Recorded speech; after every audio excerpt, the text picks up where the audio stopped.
Mr. Whitman is recognized for 5 minutes. Well, thank you, Mr. Chairman. I'd like to thank our witnesses for joining us today. Thanks so much for your perspective. Ambassador Lighthizer, I'd like to start with you. You know, the Department of Treasury's Committee on Foreign Investments in the United States is charged with safeguarding our national security by screening all this inbound foreign investment into the United States to make sure that there's not those connections that will be harmful to the United States. Congress has long considered, what do we do to modernize CFIUS? What do we do to make sure we are addressing these modern challenges to what was supposed to be a committee that protected our technology and how those investments are taking place here? We know recently that the Treasury Department determined that CFIUS didn't have jurisdiction to review a PRC firm's transaction of land near an Air Force facility in North Dakota. Let me get your perspective. What CFIUS reforms do you think we could most rapidly put in place to accelerate our ability to review PRC state-directed investment in the United States? Secondly, do you think we have the tools necessary to do sufficient due diligence on second and third tier companies, on shell companies, and the effort by China to circumvent the controls in CFIUS that at best are lacking? And how concerned are you about the potential gaps that we see today in CFIUS jurisdiction related to new and emerging technologies? This was never intended to cover the rapid acceleration of what we see in areas like autonomy, artificial intelligence. So give us your perspective on those three areas. Well, thank you, Congressman, for that question. I sat on the committee. I was one of the members of the committee as the United States Trade Representative, and I can tell you that we dedicated a lot of our effort to that committee, and on more than one occasion, I was in disagreement with the Treasury Department on whether or not something should go forward. In my opinion, the standard ought to be, as I say, if it's from the PRC, not the world generally, but from the PRC, if you can't demonstrate that it helps the United States, it should not be permitted. It should not be limited to just national security issues. It ought to be economic issues as well.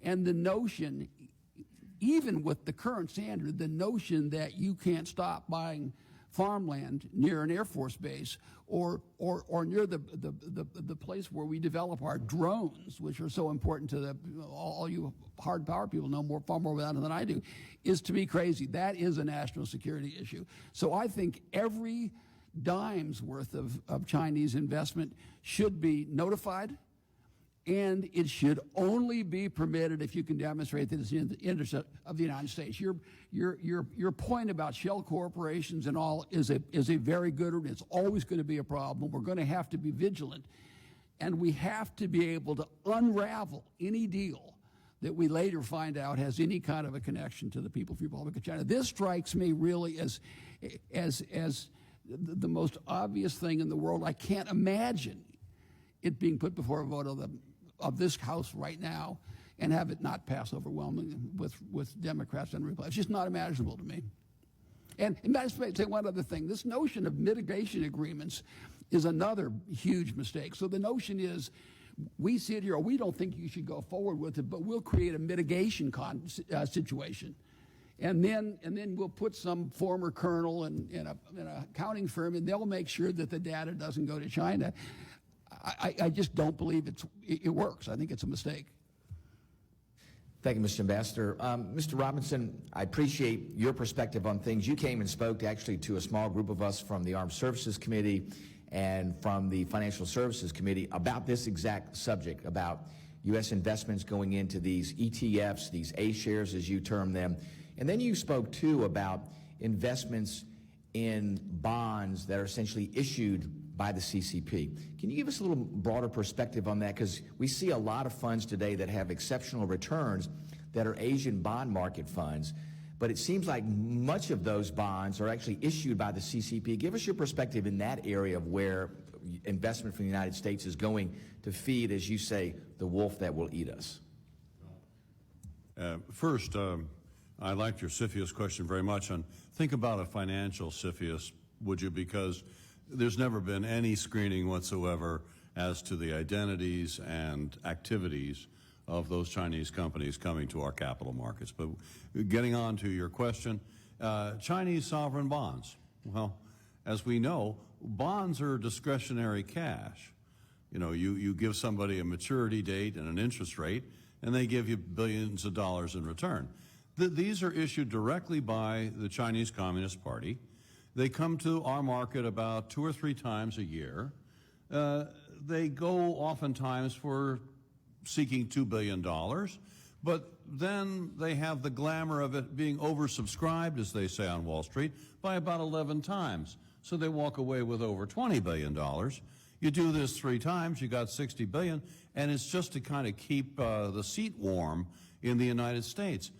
They're led by our largest banks. You know the names very well. So it's not as though these are foreign entities that are bringing them to market. The problem is, again, it's discretionary cash. I call them anti-liberty bonds. Remember, it was our sovereign bonds that helped us win World War I and II. Sorry, gentleman's time has expired. Ms. Castor. Well, thank you, Mr. Chairman. Thank you to our witnesses for being here. In 2021 and 2022, a Democratic-led Congress and President Biden took major steps to strengthen America's economy and our workers, to invest in domestic manufacturing, infrastructure, and cleaner, cheaper energy. The Infrastructure Investment and Jobs Act, the Inflation Reduction Act, the CHIPS and Science Act have really together helped ramp up America's competitiveness with a strong foundation to counter China. In fact, it's been very heartening to see the factory opening announcements, the job creation. It's happening at pace, but we've got to do more. Dr. Schmidt, what do you identify in those important laws, the strategic parts that are helping to boost our competitiveness, to counter China? What's working that we can build on, and then what are the gaps? You've identified some already. Well, there's again good news from the results that you quoted, in particular the construction of semiconductor fabs by Samsung and by TSMC in New Mexico and Arizona are incredibly strategic for our national security and is a great part of our narrative. If you look at the IRA, the incredible investment in sort of retooling the way climate energy systems work is very, very positive. What I would tell you is it's a race, and those are steps in the race, but we're not done. There's this notion that somehow we pass a law, we do the right thing, and we win. It's not how it works. It's a constant competition. I'm quite convinced that investing in the primary part of my testimony, which is around AI and AI leadership, where we're leading today, will continue that, because it's such a foundational technology for everything else. So the semiconductors, the fobs that are opening, a lot of the clean energy investments. Then you've identified gaps, talent, updating our broken immigration system, investing in basic science, right? But you've also laid out in your testimony a way for the Congress to rethink how we invest in R&D on an annual basis, just like we do in National Defense Authorization Act every year. And you're saying we need to now think about doing something on technology R&D every year?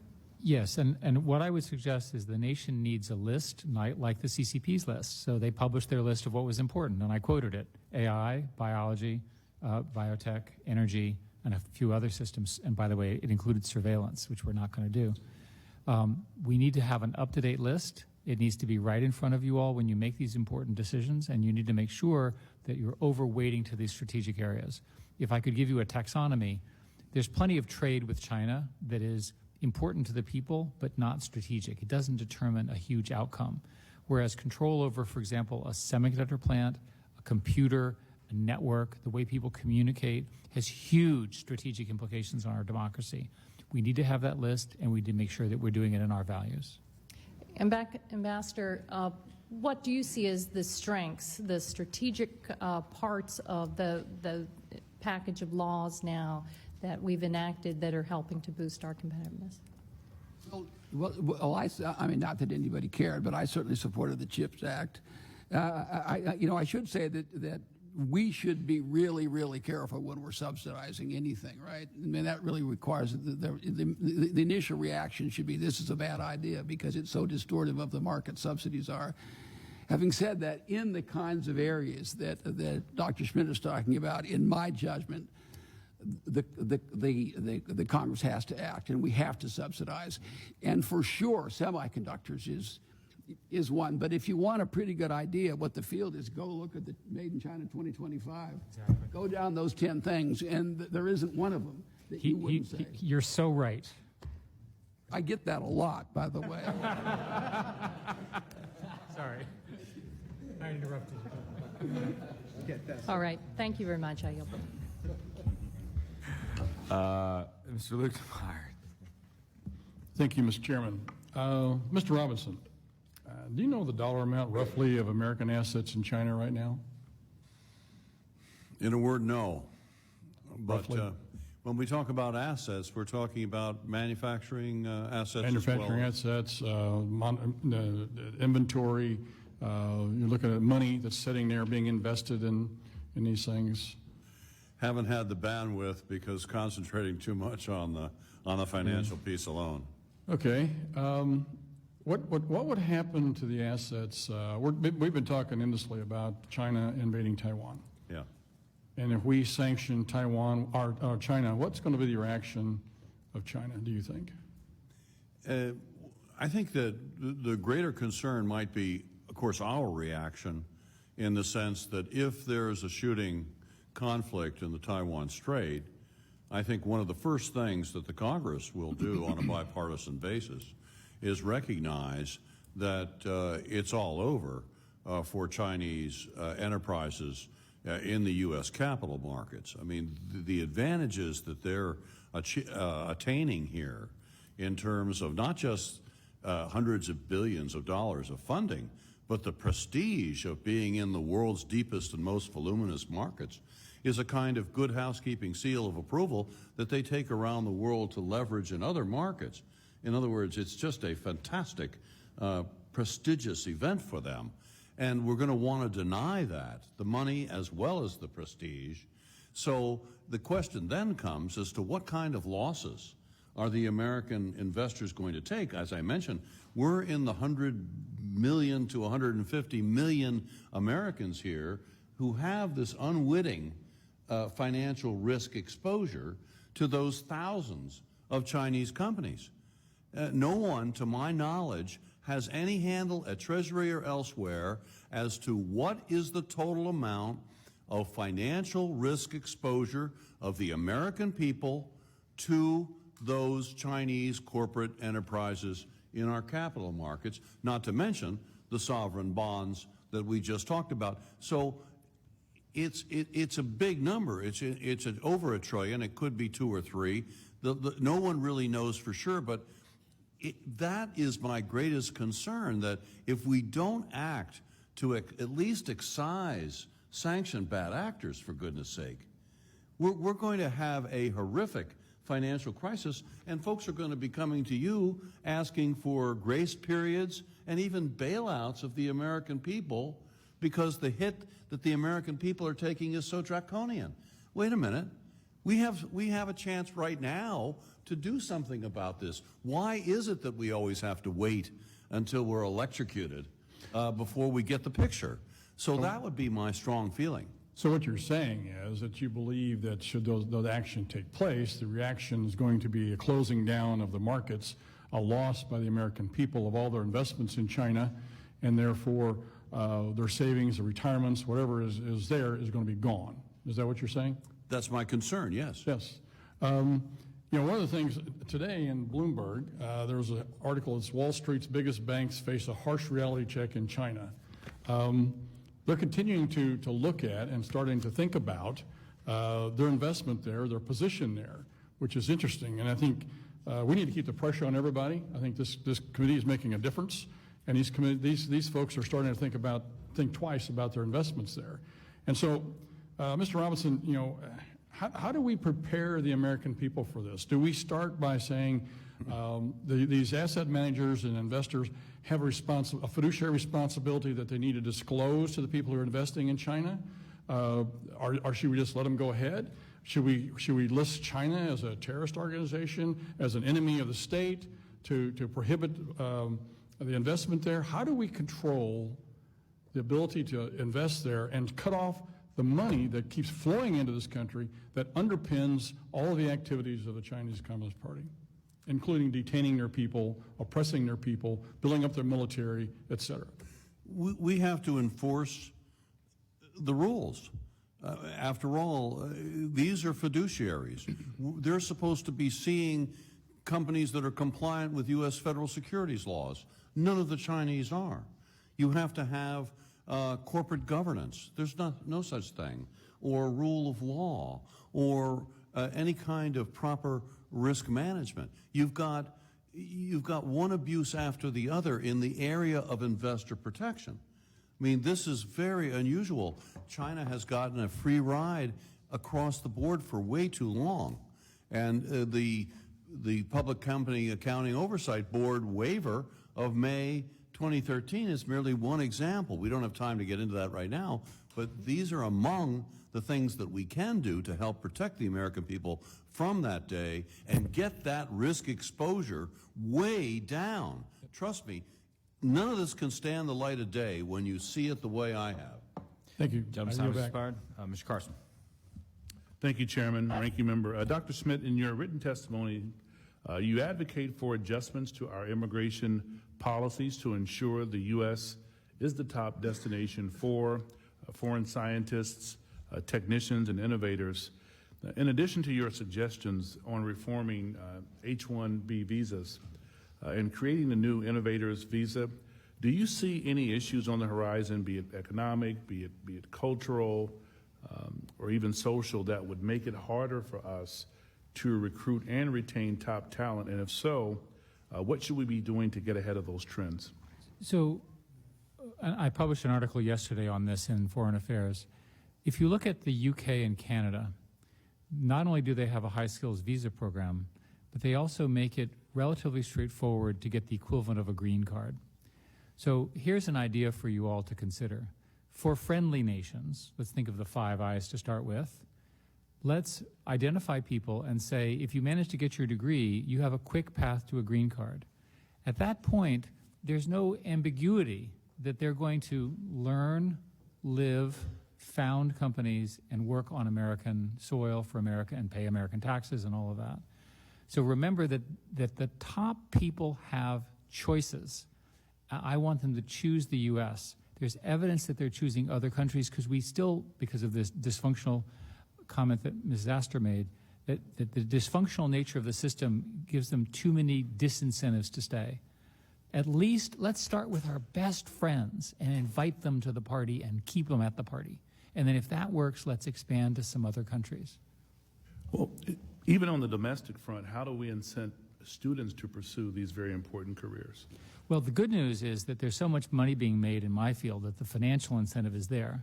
I think what we really need to do is to get more money to the key universities that are doing the research that matters. You all, for example, have in front of you at some point in the legislative process a national research enterprise proposal around building computing hardware for universities that would be a public service for research and so forth. So there's a bunch of tactics, that's just one of many, that people have recommended that would make our universities even stronger in innovation. From my perspective, it's really easy to understand. It's a young person who has a crazy new idea. They work, deep in the lab. Most of them don't make it, but one or two, and boom, billions of dollars are created overnight.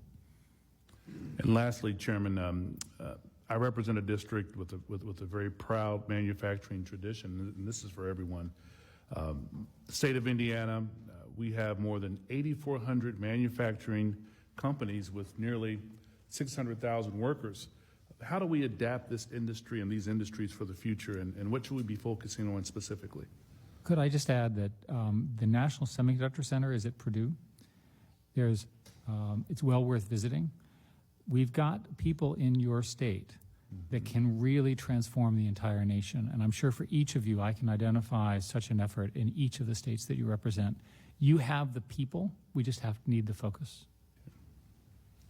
I yield back, Chairman.